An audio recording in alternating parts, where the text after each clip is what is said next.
Yes, we can. Okay, great. Well, welcome to Surefront's weekly webinar series at 11 a.m. Pacific. I'm your host, Dylan Lowe, the Director of Marketing at Surefront. And for those of you who are new to this webinar series and are not familiar with us, Surefront is an all-in-one app built for suppliers, showrooms, and sales reps with a patented immersive collaboration technology. And that allows you to do a variety of things, including one that we find one of the most important for suppliers, which is giving you the ability and your sales reps to create virtual showrooms and showcase their product lines to retailers anywhere at any time. And we hold these webinars every other Thursday at 11 a.m. Pacific to provide valuable information to our retail community to help them get through this crazy time we're all experiencing.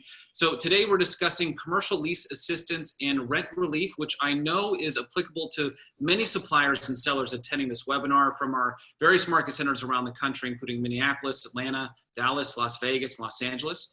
I will also have a Q&A at the end, so please start asking any questions now in the Q&A icon at the bottom of your screen. And in addition to these webinars to help our community during this trying time, we're also providing a limited number of free seats on a first-come, first-served basis for the virtual showroom app provided by Surefront. And that's to all attendees attending this webinar today. So please look out for that email afterwards. We're trying to do everything we can to help our community during this time. We're also going to give a brief 3 to 5 minute demo of that virtual showroom app around the middle of this webinar.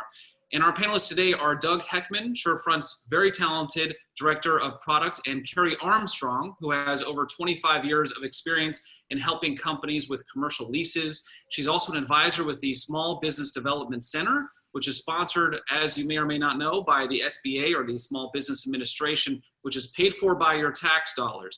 So we're very excited to have them both here today. So thank you very much, Carrie and Doug. And Carrie, I will hand it off to you now. Great, thank you so much. And thanks for inviting me to be a part of your webinar series. Okay, we're gonna go straight to it. So as Dylan said, I spent 25 years actually in the shopping center industry, managing big malls and taking on rent relief requests. And so as I've been with the SBDC now for 9 years, it's my role to be the retail leasing specialist also and help people figure it out, find new places to move into, negotiate their leases. And during COVID, one of the biggest things has been the rent relief discussion. So we're going to go through it, and then I'm going to provide you at the end with actual worksheets that you can use in order to create your own rent relief scenario, along with a letter that you can populate with your own information so that at the end of the day, you can take action. So I think we can all agree that the common goal is for all of us to get our businesses back open, safely, obviously, but at some point, we just want to be open, right? And so we can agree that that's a true statement. So we're going to talk about the conversation that needs to happen in order to get there. Rent relief, when you have to have a conversation like this, it can be really, really difficult. It's so emotional, and so everybody wants to avoid it. And we're going to talk about a way that we can all come to the table, sit there, and really make sure that everybody gets hopefully what they need, maybe not what they want, but what they need, and be able to have a productive conversation. So I'm Carrie Armstrong, like he said, and I will be available to you guys if you need to, and you will have a copy of all of this at the end that I think Dylan's going to send out.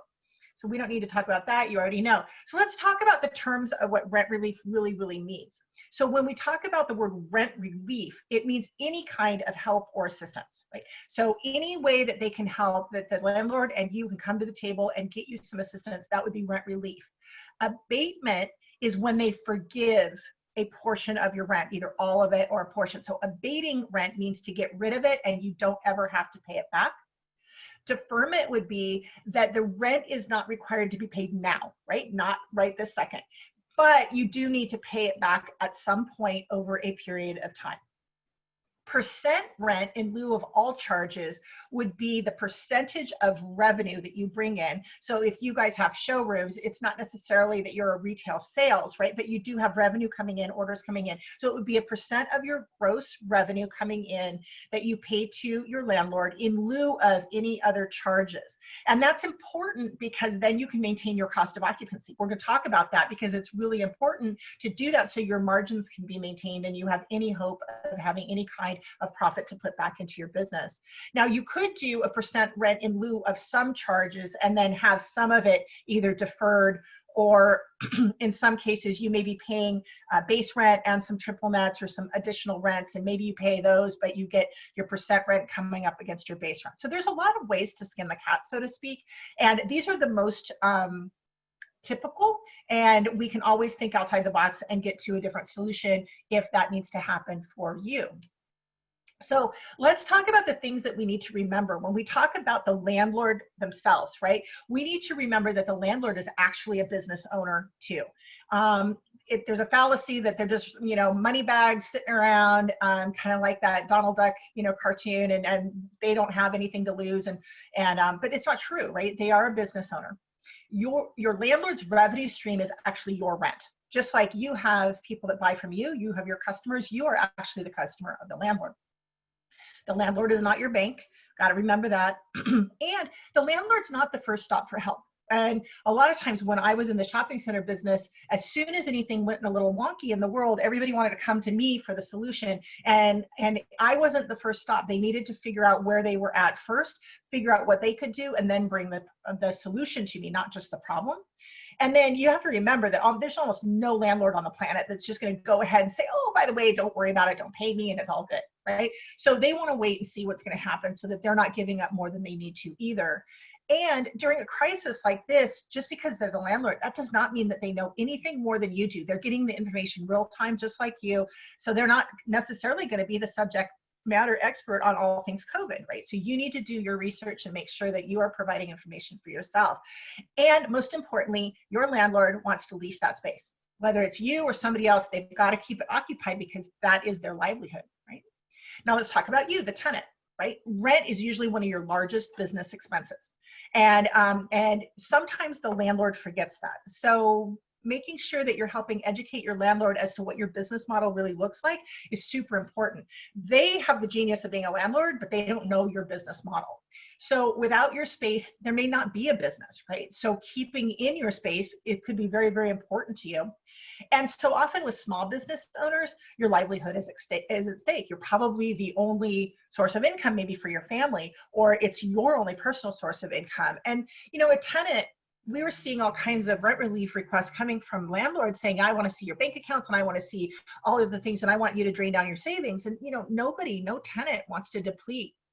We seriously had this request from a landlord on their child's college account in order to maybe pay 3 months of rent and then not know what the backside looked like, right? So it's not reasonable to expect that you drain down everything to pay to your landlord. So we need to communicate that well. We know that as a tenant, you want to stay in business, and we know as a tenant, you don't have all the answers either. So when we start to agree on some of these perspectives, right, we may not like them, but as long as we can understand them, we can kind of run around to the other side of the table and get there a little faster instead of staying on our side saying, well, I just want what I want. So a lot of times when I talk to my clients, I say, look, there's a big difference between needs and wants. Right? And during a crisis like this, or during a negotiation like this, when you really need to get down and dirty and negotiate, getting what you want may not happen.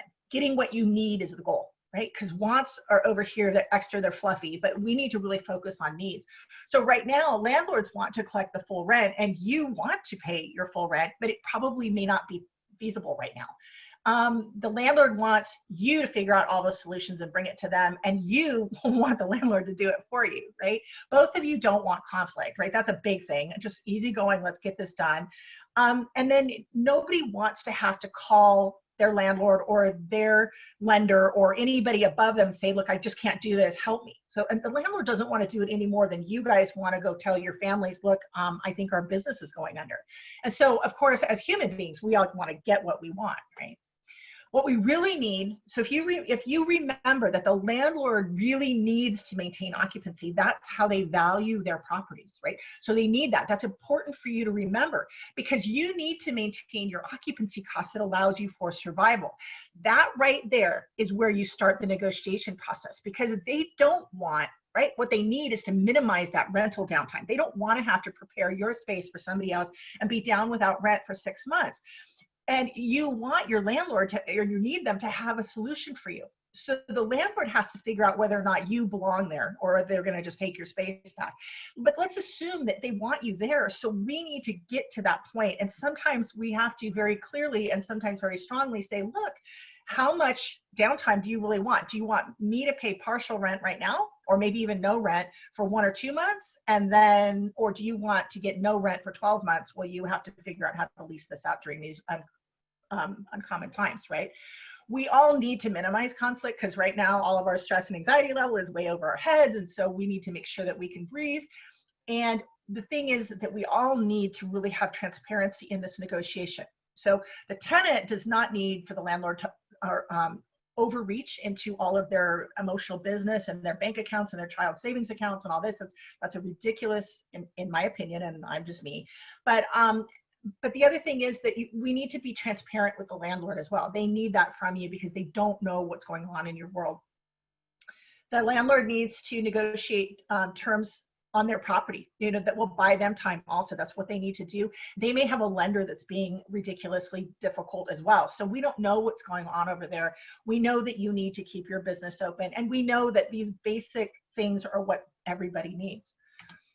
So when we look at what's going on, I'm sure you guys have been, talked to about this so much, and so I'm just going to breeze through it really quickly. But the eidl loan is out there. If you did not apply for it before, it is back open to non-agriculture. It was closed to only agriculture, and it's now open again. So if you didn't apply for it, get on it. It's a 3.75% interest for 30 years. So apply. If you need help with that, the SBDC has a bunch of consultants that can help you do it. All of our services are no cost. Like Dylan said, you've already paid it through your taxes. So the PPP, banks are still accepting that loan. That's the Paycheck Protection Plan. And it has been extended out so that it is now, instead of 8 weeks, it's now into 24 weeks or the end of the year, whichever comes first, and can be spread 60-40. I need to update that slide. It just happened, rather than the 75-25 for payroll. If you don't know how to make sure that that gets forgiven, or you need to talk that through, again, come to us. We'll work out, we'll help you with your cash flow to make sure that the money that you've gotten, if you've gotten any of these disaster loans, can get you all the way through. Now, let's say, for example, you didn't qualify for either one of those. There is money coming out of the state of California through iBank. There's alternative funding that's out there. A lot of a lot of cities, counties have now business grants coming out through the CARES Act. So make sure that you plug in with either an advisor with us, so we can help you kind of navigate that, or just look on cities' websites through their economic development, or ask them. Super important. There's a lot through Orange County. There's things happening up in LA, and it's coming fast and furious. So especially if you didn't qualify for these other things. So I also know, based on what Dylan has said, that SurePoint has some opportunities for you too. So I want to go ahead and turn this back over so that Doug can talk about what he has for you before I go on to show you how to populate these spreadsheets. Or SureFront, sorry. Yes, thank you so much, Carrie. Really appreciate that. So Carrie has started discussing some great options for assistance for your business. What I'd like to do is take a moment to share some of the options we have available for you to continue conducting your business during these kind of uncommon times. So I'm going to share my screen, and then this will start in just a second. So the reality that we know now is your buyers and merchants aren't getting on planes, and they're not flying to trade shows, and they're not coming to your showrooms right now. And even when things start to reopen, it's probably less likely that they're going to go back to doing business the exact same way, where they have to put on a mask for 5 hours on an airplane to get to your showroom or to get to a trade show to see what you have available. So we need to be able to adapt and encounter our buyers in the new ways that they're looking to receive the information you have to share with them, which might not mean an in-person interaction anymore. SureFront has a really nice tool for your team to be able to organize the products that you otherwise have in your showroom, to communicate with your team members, and to get those products in front of your buyer's eyes in a way that is much better than a PDF or Excel that your competitors might be using, where your buyers have to go through different thumbnail images. The better experience that you make for your customer at this time, the more likely it is that you're going to be where they choose to give their business. So what I'd like to show right now in SureFront is this is the catalog option, where you can manage your central repository of product data. This is really great. We've been hearing from a lot of our customers that they're using this now instead of having to have their team members access maybe a shared or local drive within their office as their team is working remotely. You can keep your entire team on the same page of the new products that you're putting in here. And it makes it really easy for any of your team members to find the products that they want to get in front of your customers. As you can see, you have really great opportunities to look through high quality visual images of each of your merchandise. You can drill down into individual item details with more specifics to keep your team on the same page. And then of course you can use the tools that you're used to, like searching, sorting, filtering, tagging, to find the different products that you want to share with your customers. When you do find a set of products, maybe your new summer 2020 line or your spring 2020 line that you want to share with your customers, what Surefront allows you to do is to take all of this product information that you've entered into Surefront for your teams, and then quickly, with just a couple clicks of a button, share that with your customers. And this is how you build a virtual showroom to try to replace that in-person showroom interaction that you previously had. All you have to do is select the products you want to share with your customers, pick what customer you want to share that with. And one of the really cool things about Surefront is some of your customers may be on here already. Some of them, it might be completely new to them. That's okay. You don't have to have already had all of your customers on Surefront. You can enter in just their email address, and I'll enter in a brand new one for today. And then as soon as you do this, what this is going to do is it's going to create an email to them that will link them directly to that virtual showroom in Surefront.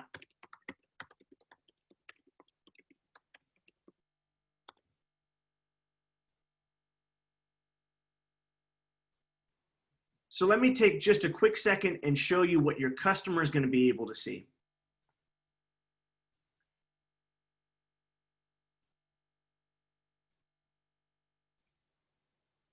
So your customer is going to be receiving this email saying, hey, these new products have been shared with you from Doug, in this case, Doug at Fairview. They're going to get this nice, beautiful preview of all of these products. And then all they have to do is click on this email, which is going to drop them into your virtual showroom. And I'm going to open this in a new session since I'm already signed in the previous one.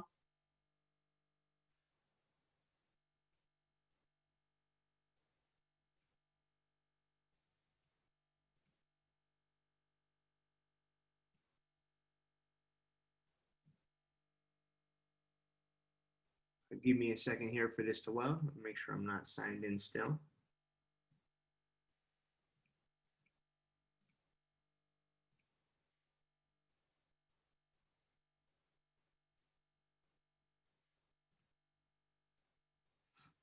So they're going to see all of these products that you've just shared with them. Again, they have a much easier experience of being able to see product information, which is really a whole lot more valuable, especially when you put these high quality images on here, that they're not having to go through and pick through like an Excel line sheet or a PDF line sheet. And then they can come in and they can favorite the items that they like. You're going to be able to see which products that they're interacting with on their end. And then on those favorite items, they can select those and request a quotation so that you can get to the point where you're discussing specific quantities and deal terms. It makes it really easy for you to get this product information in front of your supplier or in front of your retailers and your buyers without having to have that in-person interaction that we know isn't presently happening. So with that, I do want to mention, like Dylan said, we are offering this at the present time for our webinar attendees. Currently for a free sign up so that you can get started on here, put your products in here and get in front of your customers right away. And with that, I'd like to hit it back over to Carrie to continue talking about some of the assistance options that are available. Thank you, Doug. And we'll send a link for Surefront after this, a special sign-in link for anybody that's attending this webinar where they can sign up for free. So thank you very much for that demo. It's nice to see a safe COVID-19 way of still being able to show your products to your customers. So I really appreciate that demo. Carrie, I want to ask you a quick question. So, this is big news with the eidl loan opening back up. And I think this was 24 hours ago where it opened back up to non-agricultural, so all businesses. And I know that I think probably everybody attending this webinar right now would be surprised by that. Can you remind us how to apply to that again? Yes, you're going to go onto the SBA.gov website and then /COVID-19. There's a big yellow banner that says the COVID funding. And if we have enough time at the end, I can like walk you through maybe. But you just go SBA.gov to the COVID banner and click on that, and it'll start taking you through the portal. It's a very easy process to go through the portal and answer the questions. What you need specifically would be your the number for your 2019 total revenue, your 2019 total expenses, and your cost of goods sold. So make sure that you know those numbers and don't guess at them, because it really does affect your ability to get funded. Which you can get off your tax forms. And if you haven't filed those taxes yet, since I know everybody had an extension to July, you can get those still off of your preliminary tax forms or draft. Yeah, and if you get, and it's okay if you get overwhelmed with that, just contact your local SBDC. We have so many people nationwide that can help you. SBDCs are all over the United States, Yeah. and there's no charge, and there is somebody that can help you in your local area. There's over 1,400 SBDC centers across the country, something like that. So there's many in every single state. So yeah, just Google SBDC, your local area. You'll find someone maybe as amazing as Carrie that can help you, get through some of this. Also, I've got great colleagues. Before you resume, I also want to mention we do have that Q&A button, so anybody can hit that Q&A button and put your questions in there. We're going to be doing a Q&A section at the end of this for anybody that tuned in a little bit after I mentioned that. So yeah, great. And then, I had a question, another, before I forget, Carrie, back to negotiating with your landlord. What do you think is the best way? Because I was thinking this whole time, I might be shy to approach my landlord. I might think if I approach them, they're going to want to immediately evict me, thinking I can't pay my rent. What do you think is the safest way to approach a landlord? I know everybody has a different relationship with their landlord, but should I just call them on the phone and say, look, I might have difficulty paying my rent? Should I, work with a lawyer, or should I have someone from the SBDC contact them? How do I do it? So at the end of this, we're jumping right into that. So that's a great segue. So the more information that you can give your landlord, the better off you can have that conversation. And if you're allergic to talking to somebody face to face or over the phone, sending them the letter along with the numbers to at least initially start a conversation and really spell out what your needs are and what your business model looks like will get you a lot further than just going and wringing your hands and saying, I think I need help. Because as soon as you say, I think I need, what you need to do is go and say, this is what I need and here's why. Right? Not because of things I can't control or that I don't know. We can't get out there in the too far forward, right? We have to deal with what we know right now. So if you had a conversation in March with your landlord and it didn't go so swimmingly, that's a whole different planet in March than it is right now, because now we're living it, right? It's not speculation about what's going forward. It's like what we're living through. And for some of you, you might not have been affected early on, and you may be feeling the dip now when your purchase orders are falling out. Right? So maybe you had big orders and now somebody's backing out of those and you're sitting on merchandise that you've already, that you're supposed to be routing and it's got no place to go. It's sitting in a container somewhere. So this could be why now is the time to have the conversation from before. So my pre-done letter will have those places for you to put in your very personal story, and we'll go through that. Right. Got it. Great. Okay. All right. So let's get back to it.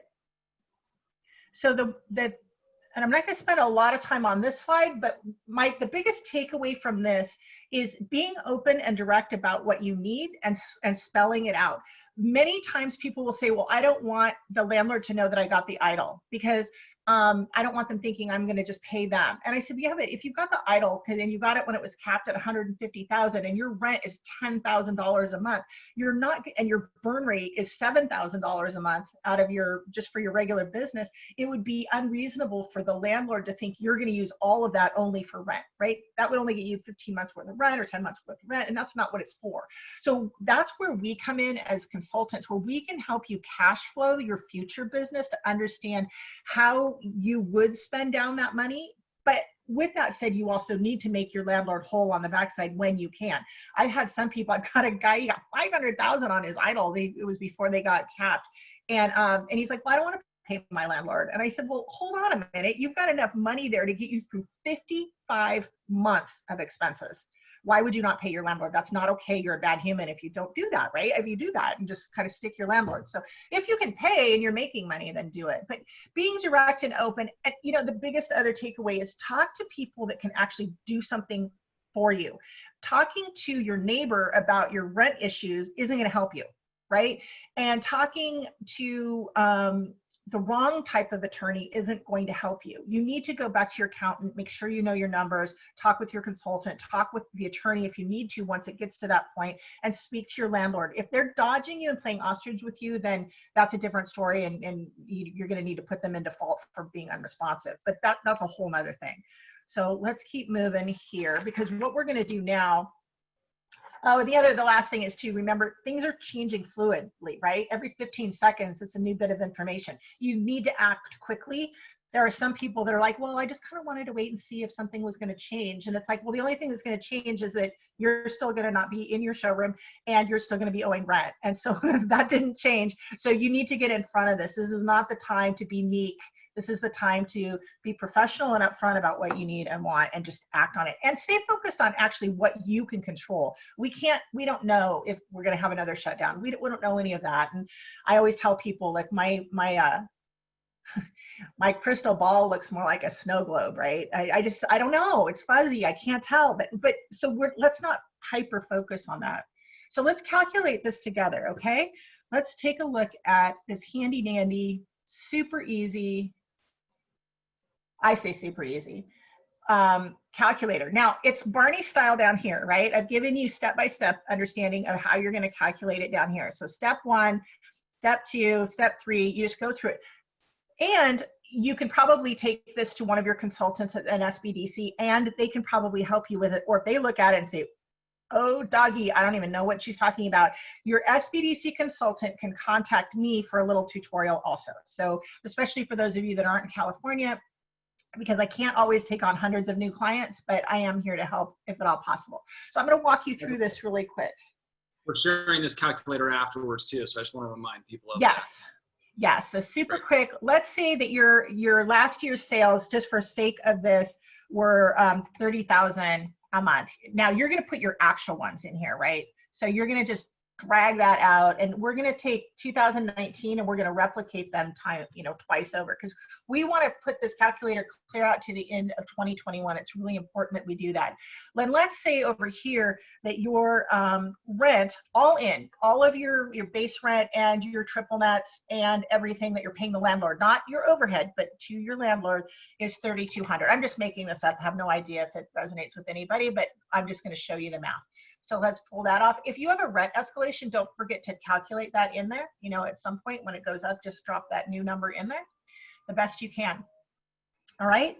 So then we're going to come down here and we're going to say, all right, for actual 2020, January 2020, we were on fire. I can't tell you how many people were like, oh my gosh, 2020 was looking to be the best year ever. We were just killing it in the beginning.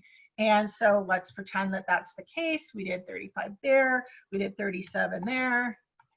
And for some of you, if you were getting supplies out of Asia, you might have already started to fall off in February, and that's an important thing to relate to the landlord as well. So March, for the majority of the world, we all got put on timeout mid-March, and so whoa Nelly, there it goes, and it starts dropping. And then all of a sudden, maybe you're fulfilling some orders, but not a lot, and it's here we go, and it's a bad spin. What we're looking for here, this percent of occupancy right here, your cost of occupancy is the relationship of your revenue coming in and all of your rent going out. And in a typical scenario, we would like to see it less than 10%, 10% or less. Now, for you guys that are wholesalers and you're in your very specific niche, that percentage may be different, but we want to see what you are used to living and surviving at. So if your cost of occupancy might have been 17%, it might have been 5%, it might have been 3%. We want to know that, right? So when we go into the landlord, we're going to argue that we need to get back to this percentage, right? We can't live at this, because if you're marking up and you're only able to, because you're wholesaling, so if your cost of goods sold is 50% or 48%, right, and your labor is 10 or 20 or 30%, in there, your rent can't be much more than 10% either, or you have zero profit left over. So knowing your business model, we need to communicate that back to your landlord, because that's part of educating them on understanding why you need help. So if we're coming in here, now this is last year, so we know that you can get to 30,000, assuming that the world is back and happy. So we're going to look at this. Well, we already know what May is, and maybe May dropped down to the 3,000. It was 10% because it was just a nosedive. Everybody cut off their purchase orders. Back here in June, we saw a little bit of an uptick because we saw retail that was starting to open back up, and so your clients were asking for a little bit more, and maybe it starts to grow here. We don't know right here, and I don't know what your business looks like yet, but I would sit with you, or your consultant should be able to sit with you and really look at units out the door and what you have in the pipeline to understand what that should look like going forward. Because we're playing horseshoes and hand grenades here. We want to get close. It doesn't have to be a bullseye, but we have to understand at what point, because see, you're down in the valley of death here, right? You've got 100% occupancy costs, and we can't live there.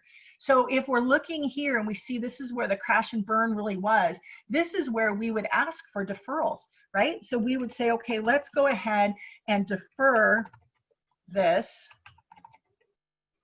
because this is where we can't live, right? We can't make it. We're going to go ahead and line that out, zero that out. And then we're going to pay it back over 24 months because it's 12 grand. So if you only do it over 12 months, that's an extra $1,000. You might not be able to get there from here. But if we do it over 24 months, and we're going to ask the landlord to consider 24, they may tell you 12, and then we're going to have to figure out how to either use your disaster loan to help pay that down, or give you some runway at least, right, to get going with better sales. So here we see, right, even if you're paying this down, if we're looking at row 6 right here, that extra $533 a month, you can see that your cost of occupancy is tolerable. Hopefully, right? That's what we're looking for. Can it be tolerable until you can get back to a sales level that really is comfortable for you? So that's one thing. That's called a simple deferment. And I'm going to rush a little bit because I know we have a time issue. But the other one would be a percent rent in lieu. Remember, we talked about that. So let's put your repopulate back here. And let's say you're normally running at 10%. That's of occupancy to sales. But because of all of this, 10% isn't going to get the landlord anything. And he's going to say, well, you need to struggle a little bit too. So we're going to offer 15% of revenue, or whatever that looks like. We're going to look at your business model and get close to that. And if we offered 15%, right, during this rugged period, this is what you would be paying your landlord. And so the model is that you would pay the 15% in lieu of all charges or your lease stated rent, whichever is less, right? So you can see here that November, based on our projections, the landlord could expect to see full rent back in November, right? So then the landlord can say, okay, I like this, or I like this. I've got some clients where their rent is so extraordinary that it doesn't matter how long we defer it, they can never pay it back. Or maybe they don't have enough term on their lease. And so we need to, which you could just do a promissory note over time, but nobody wants to be on the hook for the next 5 years paying back rent where they're not using the space, right? So this may be your really only alternative, or there could be something where you're deferring half of this and paying half. But we have to come up with that, and we do that by sitting together. So I know we're ripping through this pretty quickly, but again, you've got all of this.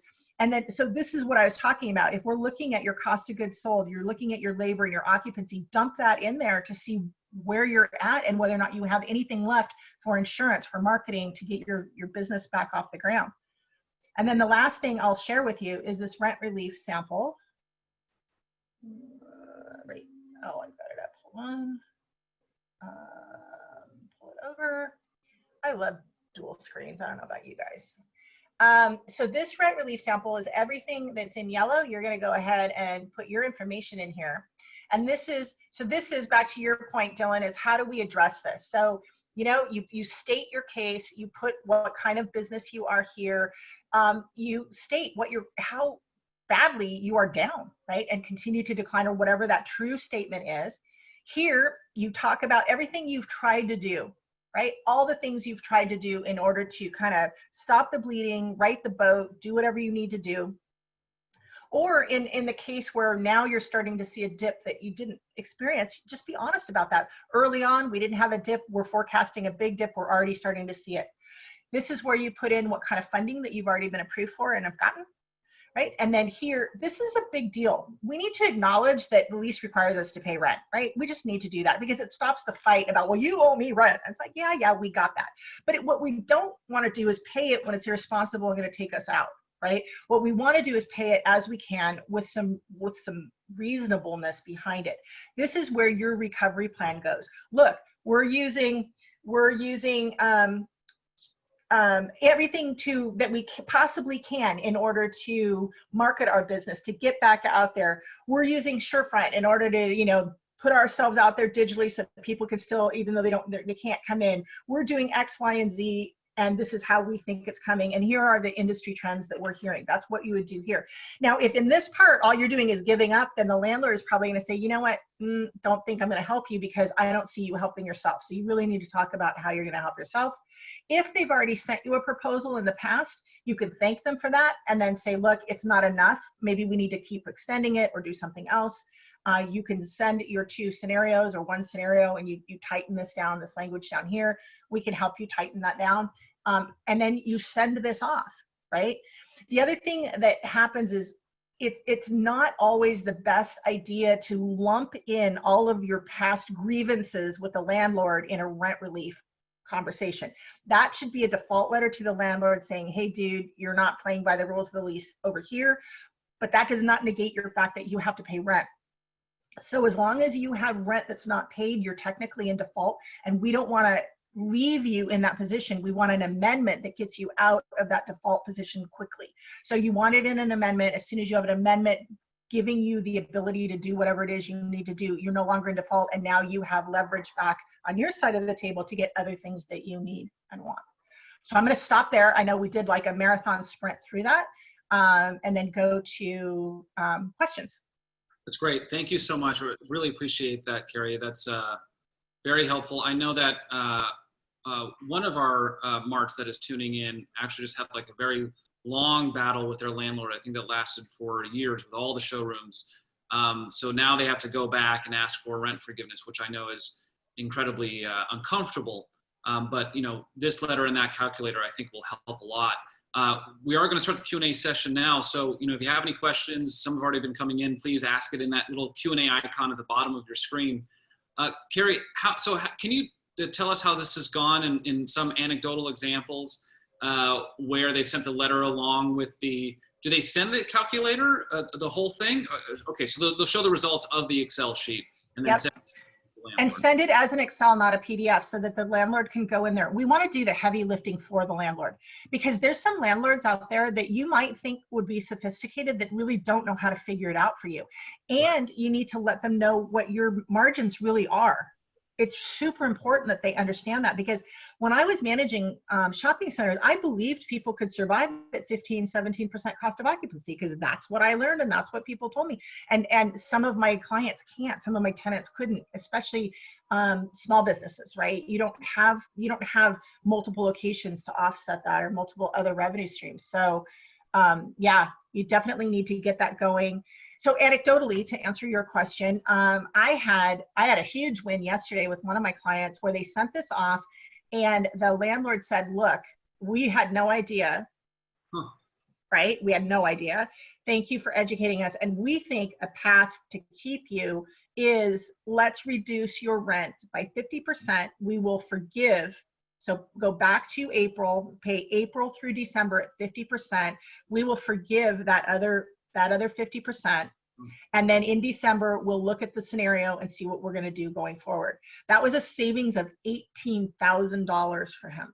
Not just deferment, they actually forgave it.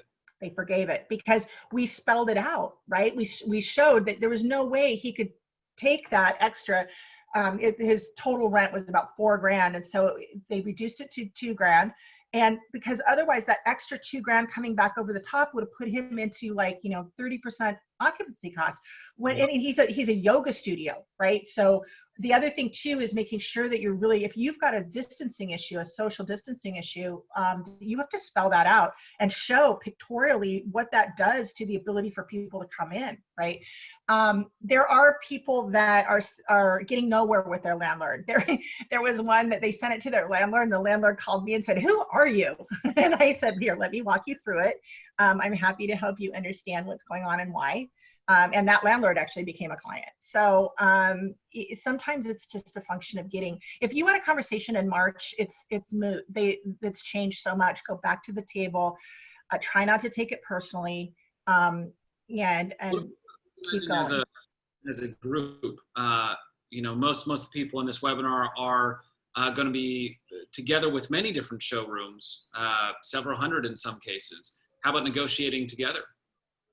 So I would suggest no, right? So if your entire neighborhood showed up at your door with pitchforks and torches blazing to tell you that your dog is barking, or that they want you to not put your trash can out so early in the day, I mean, where would that get you, right? How would that play out? So actually your leases are you're not a union, first of all, so there's no joint collaboration to negotiate those. And your lease probably has something in there that says that these are personal terms for you only, and disallows you from collaborative negotiations. So I would be very careful about that. Now, if a landlord is in default, like in the elevator isn't working, and y'all band together and say, "Hey, we need to do this," or the CAM charges seem to be escalating at 20% year over year, that's not okay. That would be a great conversation for a group, because it's affecting everybody universally.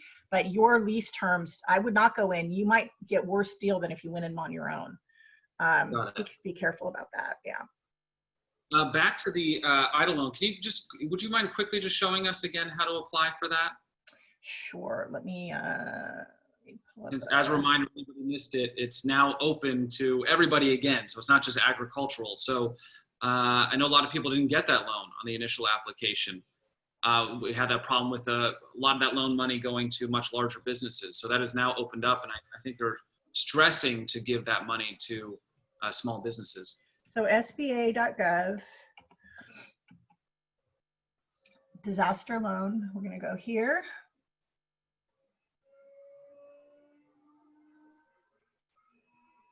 So let me back up. So this is COVID-19. Let me do this.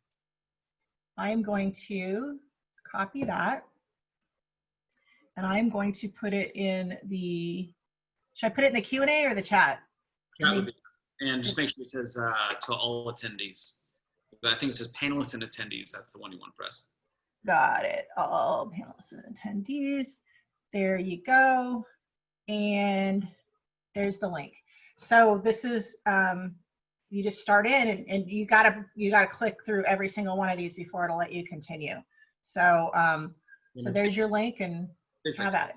You have your tax forms out, you can finish it extremely fast. Yeah, tax forms or your P&Ls from, right. And in some cases it'll ask if you, like for your numbers, it might ask through January 31st. So if you have your P&Ls, you can actually build it out. But if you do it just for 19, that would be okay too, because it's a very close guesstimate at that point. Okay. Yeah. And real quick, Doug, I know you had a hard stop in about 6 minutes or so yourself. We had a question come in about SureFront. Can you tell us about how to actually set up your lines and how that works? So how you get your entire catalog digitized on SureFront? Sure. Yeah. You do have, I'll share my screen just briefly here. And let me get that started. You do have a couple of options. If you have just a handful of products you want to add to your catalog so that you can start sharing those with your customers, you can create a brand new product with this form. But what I would encourage you to do, if you have a lot of products that you're putting on here, you're just signing up for SureFront, there is a bulk import tool. I'm happy to send out as a follow-up to this webinar some video tutorials of how to use this, but you can import dozens, hundreds, thousands of items and pictures and stuff into SureFront at one time. And then once they're in your product catalog, you can use all of the nice tools within the catalog to find that merchandise and then share it with your customers. So happy to provide that tutorial as a follow-up resource. Great. And yeah, we're going to send an email about that later today. So with that link to sign up, again, it's free to sign up for all these attendees. We want to try to do everything we can to help you all. So we're going to send that out in a separate email after this, in addition to the email that we're going to send out with all of Carrie's information. Carrie, so some more of the questions that are coming, thank you very much, Doug. And Carrie, some more of the questions that are coming in is, here's a rather large one. Let me read it out loud. It says, we started negotiating the first week of COVID when everyone was forced home and stores to close. However, one of 4 leases throughout the US, we have a personal guarantee in our lease, and the lease just started in January for a 5-year term. So we feel we have very limited negotiating power here. They've been very good tenants in the building, but worry about consequences to their personal finances if they try to walk away. So what have you just negotiated your lease? So that happened to a lot of people. I mean, I had some clients that were that hadn't even opened their doors yet. They'd built out their restaurant or whatever, and then the weekend we got shut down was supposed to be their grand opening weekend or the weekend following. You're dead in the water, right? Walking away from the lease requires legal assistance. So if you have personally guaranteed your lease, they are going to look at not only assets that you have, but future assets that you're capable of getting. So it's not undoable, not doable, right? You can if there's the right reasons to be doing it. However, just because you just started the lease, there's some value to you. You're the customer of that landlord for the next 5 years. So the conversation needs to go, hey, how do you want to be married through this next 5 years? Do you want to be at each other's throats, or can you help me get some runway here in order to survive this? We just opened up, and I would use performance at other locations in order to fill out that rent relief. Like our capacity to do numbers is X, and if we have the ability to, and this is what we're going to try to do, and we need assistance in order to get there. If you're brand new, they may be able to just say, look, take 2 more months of free rent or whatever, but you never have less power. I think the thing that creates less power is when you're rude, obnoxious, and not transparent. And if you're coming at it, and that doesn't mean that there aren't knucklehead landlords. 2% of the entire population is going to be a knucklehead, so that includes landlords, right? But you need to start, and you just need to keep stating your case. And like I said, March is a long time ago. Yeah, I mean, I think also we should recognize that landlords are also scared that they're going to lose all their tenants.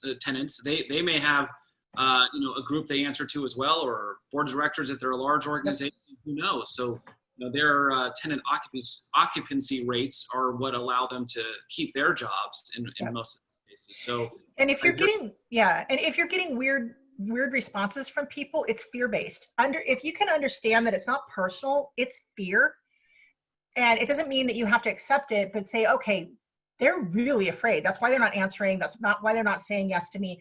But if you can give them a really good packet to send up to their senior management, then the opportunity for them to forward your concise packet is way better than some property management on-site person thinking, I don't want to take one more request to my senior VP of asset management. He's going to take my hat off, right? Because I don't know what to say. So that's why we want to do the heavy lifting. If you're coming with good faith, I imagine that gives you the best chance of negotiating this too. Also, something I almost forgot, which is on the PPP. I think another important thing to mention to people is, yes, 25% of that is meant for rent or other expenses, but you can use all of your PPP loan if you want. You just have to pay a 1% interest rate as a loan over the course of 2 years, and the first 6 months are forgiven. It's changed now. So it's a 60-40 split where 60% for the forgiveness factor. It just changed. So 60-40 payroll and then other. But to your point, and it's now 6 years, I think. Okay. So it's still 1%. So if that really needs to be a loan, because you need to not just waste it on employees that can't come back right now, right? And you part of it could get forgiven, and the other part maybe doesn't get forgiven, but that's really good terms for a loan, right? Is 1% for 6 years. Yeah. Now, or 5 years. There's something like that. Be prepared though to keep all of your documentation for another 6 years past that for audit purposes. They are really investigating fraud. This is not to go purchase a new second vacation home or a house or a car or right. It really is about labor costs, and it is about It is about your rent and your utilities and such, so on and so forth. The eidl loan cannot be used to go open another showroom either, right? This is about current costs, not about expansion. So make sure you read your loan documents very carefully. Make sure you read the parameters. And if you're unclear, most SBDCs are holding webinars on all kinds of all of this all the time. We every day at 3 o'clock we're doing one out of Orange County, so Right. so that people can be up to speed. Right. Another person asked, do you know anything about the California Bill 939 to force landlords to table or tenant can walk away from a lease? So that's in its third or fourth or 75th iteration. I don't know how many rounds they're at right now. It was in front of the Judiciary Committee for the state. It was in conflict significantly with contract law. Whether or not that passes, it'll be interesting to see. I don't disagree that there needs to be teeth to bring people reasonably to the negotiating table. And with that said, the way it was originally written when I read it was way too soft for people to just break contracts and leave. Because the bottom line is we're not trying to crush the commercial leasing activity in the country, right? That would really take the economy out too. So I think that there needs to be a lot of effort put towards getting to a common ground that's reasonable and then going forward. So we'll see if that happens, but at this point, it's still got a ways to go. And another question, this is a good question, said, I'm assuming there are many or several of us negotiating with the same landlord. Is it wise to use the same form letter, knowing the landlord could get duplicate letters? So I have a lot of people that the landlords are starting to recognize the letters. The thing is that it's not the same because you're putting your own story in there. You're putting your own margins, you're putting your own details, you're putting your own recovery plan in there. And so even though the boilerplate, I mean, heck, we've seen the same COVID letter from everybody over and over again, right? Of the form that came out of, and we're closed and this and that. So the letter itself, I wrote that letter based on rent relief packages that I would have approved. And those calculators were also written by me way back in the day that I just changed for purposes of going forward in this time, of rent relief packages that I had to put together in order to upstream to senior management. And like the deferment and that in lieu, there are big landlords in the Los Angeles, Orange County area that is what they are doing, right? Those are the terms that they're putting out to you. So people are, they're reasonable. The letter is very, says what it says very reasonably, and it's important that those things are in there. And then you add your story. Yeah. So it would be okay. They're going to look at it and go, oh, look, they're getting some, they might even think, oh, they're getting some legal help. Oops, let me look at this a little tighter. Right. And to that point, someone asked, what if the landlord doesn't respond? But I would imagine this is probably the best way to get them to actually to the negotiating table. But what if they don't? What if they, refuse to even answer this email or letter? Yeah, and those are the unfortunate ones, right? Because you're like, apparently I'm not of value to you. That's what you start feeling personally, right? Hopefully it gets them to the table. Hopefully silence sometimes means fear and overwhelmed. And so you just keep following up over and over and over again. Hey, I really need to get to the table with you on this. We need to do something. If you have moratoriums in your area, either citywide, statewide, countywide, make sure that you are well versed in that as well, so that you can speak to that if you need to. And at some point, you might have to get an attorney involved if you really need to. Got it.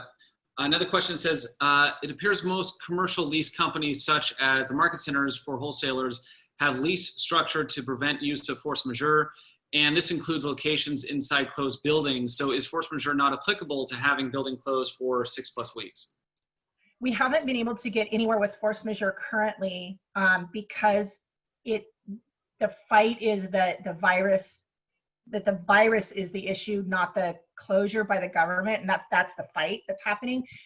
Most states are having that conversation. I know California is, in order to say, wait a second, you should be able to, just like business interruption insurance is being declined, make sure you file that no matter what, even though you're going to get a decline, so that if later it gets rectified, you have a seat at that table. But force majeure is not coming in because most clauses, the force majeure says that it can stop all other issues of the lease, performance of the lease, except the payment of rent. So there you go. So it still says you got to pay the rent. Okay. And then back to SBA approval. How long does it typically, I know this is really hard to answer because I know some people that still haven't gotten funds, some people got approved immediately, but what have you seen on average where, after applying, how long it typically takes to get funds in the bank? For the SBA, for the eidl loan, your guess is as good as mine. It's accelerating. Most of the people that I'm working with now have either been declined or are getting their portal invitation to set up and accept. The PPP goes quickly, and I would suggest going to smaller community banks rather than the big ones, because of the big ones are overextended with their other loans out there. Right. And I've had people on the PPP that have been funded within 2 days. So when they walked into a small community bank, the eidl, you can expect a couple weeks. LA Lakers got approved in 48 hours. So some of the people that actually need the money took, months. The good news is those people are giving it back. And that's one of the other reasons why the eidl got opened back up, is as they see that there's more funds available, they'll keep opening it back up. And that's why the PPP hasn't reclosed, because they funded it pretty significantly. Yeah, all the And now, go ahead. Try to adjust the way that, they were treating small businesses before, because they were obviously giving preference to, much larger businesses. Yeah, I think it was the intention of getting things out quickly might have maybe kept people from doing their due diligence on how to roll it out. And so the unintended consequences bubbled up pretty quickly. Right. Okay. Another one says, what about bringing up the business lost during COVID-19 that cannot be recovered by the tenant? That's a good point. What if they think that a section of their business or a segment of their business is going to be gone forever? Well, that's one of the things, interestingly, is that we're working with our clients a lot on a recovery plan, because there may be sectors that you have to pivot from that are never going to come back, and revenue streams that are never going to come back. And so what does that look like? I've got fitness classes and gymboree classes where you could usually put 18 people in a room, and now you can put 6. So that is not going to change for the next foreseeable future. So what does that look like? So in those extreme cases, there may be the need for a complete renegotiation of the base rent to get back down to a more doable rent. And if you can always offer up, if you think that, like, look, I don't know that I can continue to do this, as long as you're on some kind of a rent relief, let your landlord know, look, I would be amenable to a 60-day notice to vacate if you can find somebody to pay market rent and get me out of my lease. There could be that too. So there's a lot of nuances there, but I would strongly suggest that you put it pen to paper or Excel, type it in and look at your new, I do forecasting workshops too, but your SBDC, there should be somebody through your SBDC that is good at forecasting, that can help you look at revenue streams, projections, cost of goods sold, especially depending on whether or not there's some people that can't get stuff out of certain countries anymore, right? So what are we going to do? How are we going to pivot? How do we find our local SBDC center again? Say that again? How do they find a local SBD center? So all you need to do is Google Small Business Development Center or SBDC, or you go to the SBA and there will be a link. You can go to the SBDC site, also America's SBDC, and put in your zip code. It'll come up. It's just that easy there. And well, right now we're all virtual, so that makes it really easy. But you need to become a client, and then from there, and there's no charge to that. And then you start working with them. But you can be an SBDC client anywhere on the planet. So if you feel like maybe you're living in a place and that SBDC office can't service you, you can go anyplace else. It's best to stay in your state though, because of certain rules and regulations statewide, right? And again, it's covered by their tax dollars, so take advantage of it, because someone else will if you don't. Absolutely. And here in California, we've got the SBA access and pays through or supplies the grant money, and as does the state of California. So we all get paid. We all get paid through the grant. We're paid employees, and not like some other places might have volunteers, but we're working. So yeah, that's great. And we want to help. That's what we do. And we don't just do disaster stuff. We help people start. We help people sell their business, buy a business, marketing specialists. Yeah, that's great. Last question was, can you move to a different showroom if you have the eidl? Do you have to get permission? I think that also depends on if they have to technically add this cost or start a new lease or something along those lines. But as my understanding is, this is for pre-existing costs is what PPP loans and eidl loans are for. Yeah, it's not intended for expansion. Now, if I would look at that loan doc really carefully, because if you lost your lease in one place and then needed to reopen in another because you lost your lease, that wouldn't be expansion. That's just recovery, perhaps. But I don't have a definitive answer on that. But what it's not intended to do is for you to start growing your dynasty, so to speak. It's Right. to pay off the existing stuff. And Perfect. it's not intended to pay off old loans either. Yeah. Yeah, perfect. Well, on that note, the last thing, someone said, this is excellent info. I wish I had seen you many months ago. Very informative. Well done. Thank you. So with that, Carrie, thank you too. This was great. I know this is, we always try to give something actionable, that our webinar attendees can use. This has probably been one of the most actionable things that we've ever given, provided by you. So I really appreciate that. We will share that calculator after this. Look for 2 emails coming to you, everyone. One will say follow-up email, and that'll have all of Carrie's information in there. So we'll also have a blog in there as well that we're going to write today about this. We'll have that calculator in there, this webinar recording as well. And then we'll send another email that will be a sign-up email for a free sign-up link to SureFront's virtual showroom, since the other, trouble is, people aren't visiting showrooms right now. And for those that have just reopened, getting people to the showrooms is very difficult. And there's many that still haven't opened. So we're trying to do everything we can to help people stay in business and help our community. So Carrie, thank you so much. Really appreciate it. That's great stuff. Thank you for putting that all together. And, thank you to the SBDC for continuing to provide great services to everybody. And thanks for everybody attending. My pleasure. Good luck to everybody. Stay safe and let's get back to business. Thank you.